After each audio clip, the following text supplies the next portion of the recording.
Hello everyone, the question here is among the given options, which property can be considered public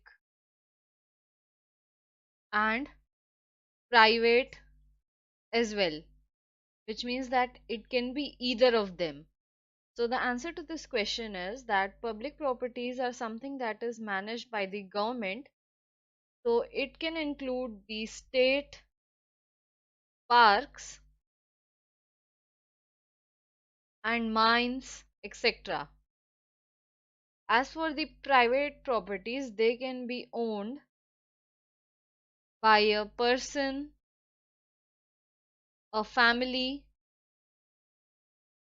or a private company